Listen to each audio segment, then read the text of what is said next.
नमस्कार, जय Hind. All exam guide गुरु का यूट्यूब चैनल आप सभी देख रहे हैं। दोस्तों, यदि आपको 2022 में जॉब चाहिए, यदि आप जीके मन से पढ़ते हैं, चाहे किसी भी किताब से पढ़ते हैं या किसी भी यूट्यूब चैनल से पढ़ते हैं, किसी भी, चाहे हमारे या किसी और के से, आपको हम टारगेट दे रहे हैं यहाँ पर 50 प्रश्न बिल्कुल चुन के लेकर आए हैं। सब सब्जेक्ट हैं इसमें आपके, ठीक है। इसमें से केवल 30 प्रश्न सही करके दिखाइए। किसी भी यूट्यूब चैनल से पढ़ते हैं, किसी भी किताब से पढ़ते हैं, 30 प्रश्न बनेंगे, तब आपकी पढ़ाई स्ट्रांग मानी जाएगी और आपको जॉब मिल सकती है 2022 में, ऐसा माना जाएगा। करते हैं वीडियो को बिना देर के स्टार्ट। पहला क्वेश्चन देखिए क्या पूछा गया है। कोलंबिया के राष्ट्रपति के रूप में किसे चुना गया है? तो कोलंबिया के राष्ट्रपति के रूप में आपके गुस्तावो पेट्रो को चुना गया है। यहां पर ऑप्शन नंबर ए गुस्तावो पेट्रो प्रश्न के लिए राइट आंसर है। क्वेश्चन नंबर 2, 50 है, 50 में से 30 का टारगेट दिमाग में रखो। केंद्र शासित प्रदेश लद्दाख के सर्वोच्च नागरिक सम्मान से किसे सम्मानित किया गया है? तो केंद्र शासित प्रदेश लद्दाख का जो सर्वोच्च सम्मान है उससे सम्मानित किया गया है दलाई लामा को। ऑप्शन नंबर यहां पर सी दलाई लामा प्रश्न के लिए बिल्कुल सही आंसर हो जाएगा।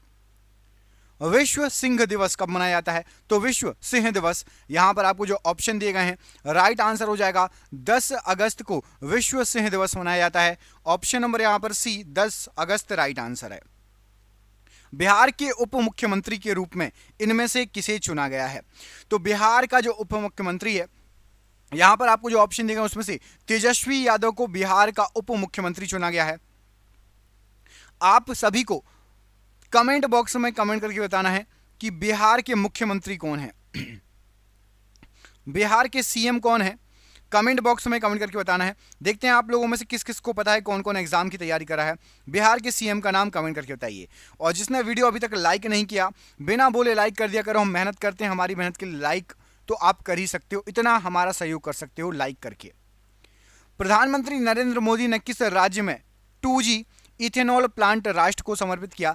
तो 2G इथेनॉल प्लांट लगाया है प्रधानमंत्री नरेंद्र मोदी ने और इसको राष्ट्र को समर्पित किया है Haryana. Option number D, Haryana में यह प्लांट लगाया गया है। विश्व जैव ईंधन दिवस कब मनाया जाता है? तो विश्व जैव ईंधन दिवस ये आपका 10 अगस्त को मनाया जाता है। ऑप्शन नंबर बी, 10 अगस्त को विश्व जैव ईंधन दिवस मनाया जाता है। भारत की पहली अंडर वाटर मेट्रो का उद्घाटन किस शहर में किया जाएगा? तो सबसे पहली मेट्रो, अंडर वाटर मेट्रो, इसका उद्घाटन कलकत्ता या कोलकाता में किया जाएगा। ऑप्शन नंबर बी, कोलकाता प्रश्न के लिए बिल्कुल सही आंसर हो जाएगा। गुजरात में डिफेंस एक्सपो का 12वां संस्करण कब आयोजित किया जाएगा? तो डिफेंस एक्सपो का 12वां संस्करण गुजरात में अक्टूबर 2022 में स्टार्ट होगा।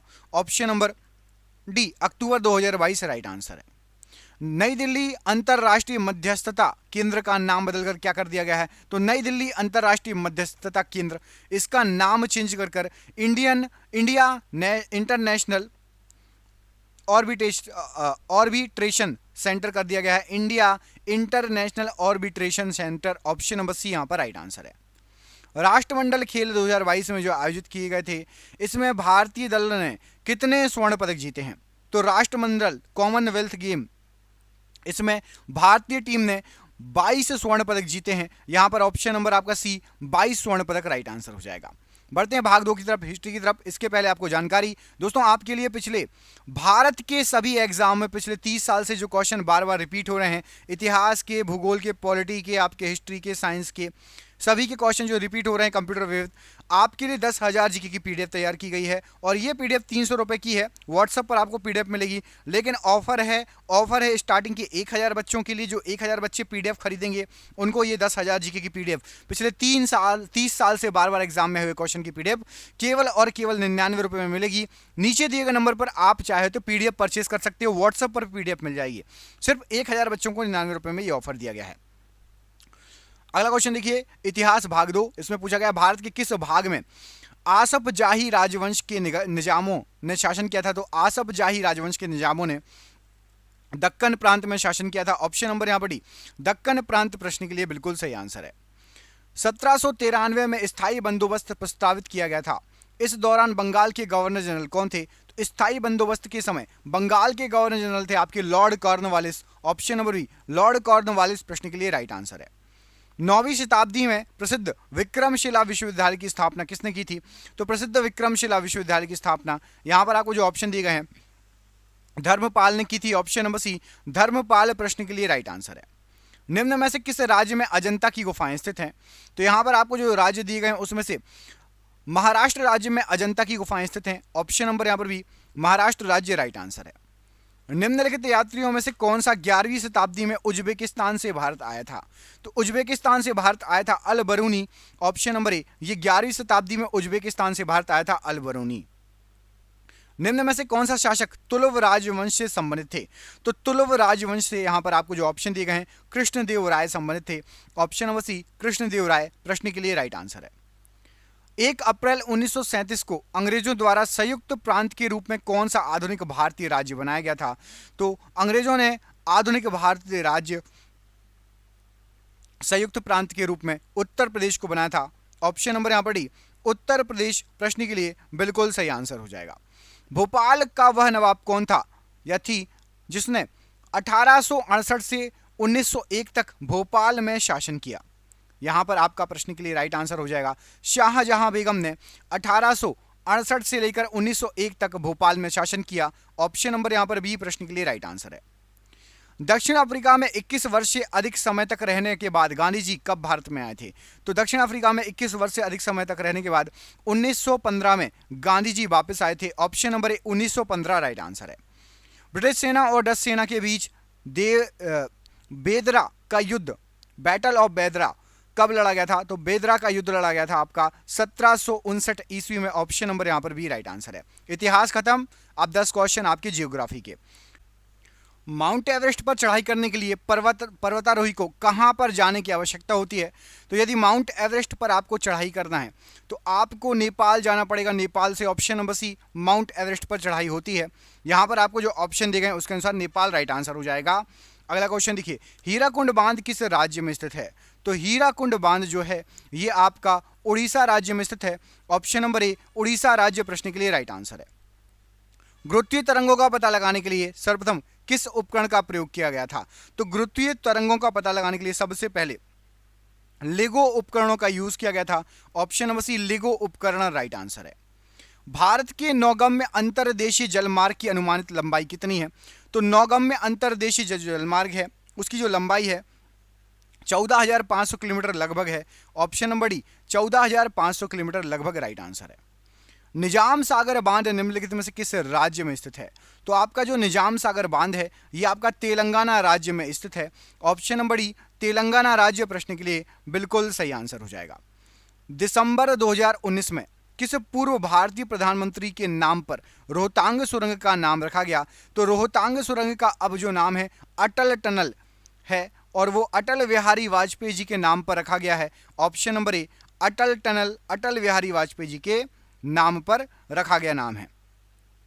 दिन में 2 बार समुद्र के पानी में लयबद्ध उतार चढ़ाव को क्या कहा जाता है? तो दिन में 2 बार समुद्र के पानी का जो लयबद्ध उतार और चढ़ाव होता है उसको ज्वार कहा जाता है। ऑप्शन नंबर डी, ज्वार प्रश्न के लिए राइट आंसर है। विश्व में सबसे बड़े यूरेनियम भंडार में से एक माना जाने वाला तुम्मनपल्लई निम्नलिखित में से किस राज्य में पड़ता है? तो जो तुम्मनपल्लई है ये आपका आंध्र प्रदेश राज्य में पड़ता है। Option number B, Andhra Pradesh राज्य राइट आंसर है। विश्व का सबसे बड़ा यूरेनियम उत्पादक देश कौन सा है? तो विश्व का सबसे बड़ा यूरेनियम उत्पादक जो देश है वो है आपका कजाकिस्तान। ऑप्शन नंबर बी, यहाँ पर जो ऑप्शन दिए गए हैं उसमें से कजाकिस्तान राइट आंसर है। निम्नलिखित में से कौन सी नदी बंगाल की खाड़ी में गिरती है? तो बंगाल की खाड़ी में यहाँ पर आपको जो ऑप्शन दिए गए हैं उसमें से कृष्णा नदी गिरती है। ऑप्शन नंबर बी, कृष्णा नदी प्रश्न के लिए बिल्कुल सही आंसर हो जाएगा, बंगाल की खाड़ी में गिरने वाली नदी। अब हो गए आपके ये ज्योग्राफी क्वेश्चन। अब आपका पॉलिटी के 10 क्वेश्चन, उसके बाद साइंस के 10 क्वेश्चन। दोस्तों आप में से जो भी पीडीएफ परचेस करना चाहता है ये क्वेश्चन आपको आने वाले एग्जाम में बहुत ही ज़्यादा हेल्प करेंगे क्योंकि ये पिछले 30 साल से रिपीट हो रहे हैं, आगे भी रिपीट होते रहेंगे। ऐसे क्वेश्चन हैं जो सिलेक्टेड क्वेश्चन है जो कि 2022 में जो एग्जाम दोगे उसमें आपको फंसने के पूरे चांसेस हैं। स्टार्टिंग के 1000 बच्चों को ये 10,000 जीके की पीडीएफ जो है एमसीक्यू के फॉर्मेट में है, ये 99 रुपये में मिलेगी।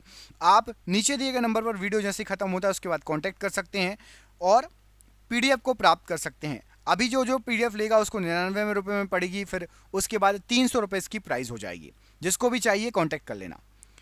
अब पॉलिटी के 10 क्वेश्चन फटाफट। भारतीय संविधान के किस अनुच्छेद के अनुसार मंत्रिपरिषद सामूहिक रूप से लोकसभा के प्रति उत्तरदायी है? तो मंत्रिपरिषद सामूहिक रूप से लोकसभा के प्रति उत्तरदायी है अनुच्छेद 75 के तहत। ऑप्शन नंबर सी अनुच्छेद 75 प्रश्न के लिए बिल्कुल सही आंसर है। न्यायमूर्ति राजेंद्र सच्चर समिति का गठन किसके अध्ययन के लिए किया गया था? तो सच्चर समिति जो बनी थी, राजेंद्र सच्चर समिति, ये भारत में मुस्लिम समुदाय के सामाजिक आर्थिक स्थिति के जो है अध्ययन करने के लिए इसका गठन किया गया था। ऑप्शन नंबर सी यहाँ पर राइट आंसर है। अगला क्वेश्चन देखिए, बहुजन समाज पार्टी, यहाँ पर टाइपिंग मिस्टेक है, सही कर लेना। बहुजन समाज पार्टी के संस्थापक कौन है? तो बहुजन समाज पार्टी के संस्थापक थे आपके काशीराम जी ने ये पार्टी बनाई थी। ऑप्शन नंबर बी, काशीराम जी ने बहुजन समाज पार्टी की स्थापना की थी। अगला क्वेश्चन, 1964 में जवाहरलाल नेहरू की मृत्यु के बाद भारत के कार्यवाहक प्रधानमंत्री इनमें से कौन बने? तो भारत के कार्यवाहक प्रधानमंत्री बने थे आपके गुलजारी लाल नंदा जी। ऑप्शन नंबर सी गुलजारी लाल नंदा जी प्रश्न के लिए राइट आंसर हो जाएगा। उच्चतम न्यायालय के पहले न्यायाधीश का नाम बताइए जिनके खिलाफ स्वतंत्र भारत में संसद में महाभियोग का प्रस्ताव पेश किया गया था। तो संसद में महाभियोग का प्रस्ताव जस्टिस रामास्वामी के खिलाफ किया गया था। ये सुप्रीम कोर्ट के पहले ऐसे न्यायाधीश थे जिनके खिलाफ महाभियोग का प्रस्ताव चलाया गया था, justice Ramaswami ji. Option number B. Malimath समिति की रिपोर्ट निम्नलिखित में से किससे संबंधित है? तो मलीमत समिति की जो रिपोर्ट है ये आपराधिक न्याय प्रणाली सुधार से संबंधित है। ऑप्शन नंबर सी आपराधिक न्याय प्रणाली सुधार से संबंधित है। अगला क्वेश्चन देखिए, भारत के संविधान का निम्नलिखित में से कौन सा अनुच्छेद समान नागरिक संहिता से संबंधित है? समान नागरिक संहिता अनुच्छेद 44 संबंधित है। ऑप्शन नंबर ए ये समान नागरिक संहिता से संबंधित अनुच्छेद है। भारतीय संविधान में अवशिष्ट शक्तियों का विचार डैश संविधान से लिया गया है। तो अवशिष्ट शक्तियों का विचार ये कनाडा के संविधान से लिया गया है। यहाँ पर ऑप्शन नंबर सी कनाडा का संविधान प्रश्न के लिए बिल्कुल सही आंसर हो जाएगा। संपूर्ण भारत के भूभाग में मुक्त रूप से आवागमन करने का अधिकार भारतीय संविधान के किस अनुच्छेद के अंतर्गत मौलिक अधिकार है? तो आप भारत के किसी भी कोने में जा सकते हैं, भ्रमण कर सकते हैं। ये हमारे अनुच्छेद 19 के मौलिक अधिकार में दिया है। ऑप्शन नंबर ए अनुच्छेद 19 प्रश्न के लिए राइट आंसर है। पॉलिटी का आखिरी क्वेश्चन, भारतीय संविधान का कौन सा अनुच्छेद सभी नागरिकों के लिए समान न्याय मुक्त कानून सहायता को प्रोत्साहित करता है? तो राइट आंसर हो जाएगा अनुच्छेद नंबर आपका 39A। ये समान न्याय और मुक्त कानूनी सहायता को प्रोत्साहित करता है। Option number C right answer है।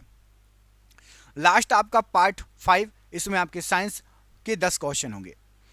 अच्छे उत्सर्जक अच्छे अवशोषक होते हैं, यह नियम किसका है? तो अच्छे उत्सर्जक अच्छे अवशोषक होते हैं, किरचॉफ का नियम है। ऑप्शन नंबर ए किरचॉफ का नियम राइट आंसर है।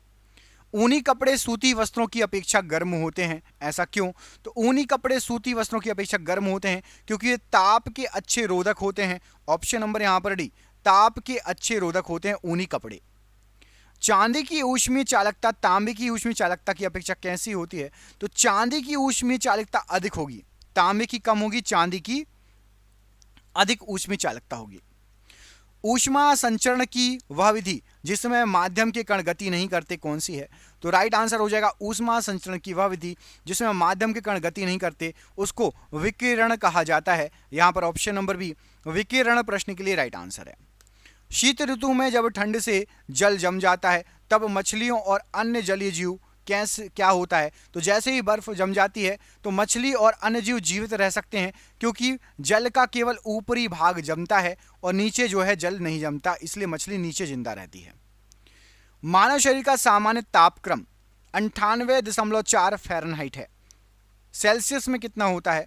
तो सेल्सियस में होता है 36.89 degree Celsius. Option number B 36.89 degree Celsius या 37 डिग्री सेल्सियस भी बोलते हैं सामान्यतः, राइट आंसर है। जो है आपका मिनी माता महामारी किसके कारण, जिसके कारण 1965 में जापान में अनेक लोग मारे गए थे, पानी में किसके प्रदूषण के कारण होती है? तो ये रोग पानी में आपका पारा या जिसको पादर बोलते हैं, पारा पादर मरकरी भी बोलते हैं इंग्लिश में, तो इसके कारण होता है। यदि ज़्यादा ये पारा हो तब ये रोग हो जाता है। निम्नलिखित में से कौन सा वायुमंडलीय प्रदूषक नहीं है? यहां पर आपको जो ऑप्शन दिए गए हैं इसमें से हाइड्रोकार्बन से वायुमंडल प्रदूषित होता है, कार्बन मोनोऑक्साइड से भी और सल्फर डाइऑक्साइड से भी। CO2 से वातावरण वायुमंडल प्रदूषित नहीं होता। Option number C, carbon dioxide से प्रदूषित नहीं होता वातावरण। प्रथम विश्व पर्यावरण दिवस किस दिन मनाया गया था? तो सबसे पहला विश्व पर्यावरण दिवस ये आपका 1973 में मनाया गया था। Option number C 1973 right answer है। और आज का आखिरी क्वेश्चन जिसका आंसर आप मुझे कमेंट बॉक्स में कमेंट करके बताएंगे कि पारिस्थितिकी विज्ञान केंद्र कहाँ पर स्थित है। पारिस्थितिकी विज्ञान केंद्र इनमें से कहाँ पर स्थित है? जो आपको ऑप्शन दिए गए हैं, मैं आपको दो ऑप्शन देता हूं। एक तो है आपका नई दिल्ली और दूसरा है बेंगलुरु। नई दिल्ली और बेंगलुरु में से कोई एक आंसर सही है।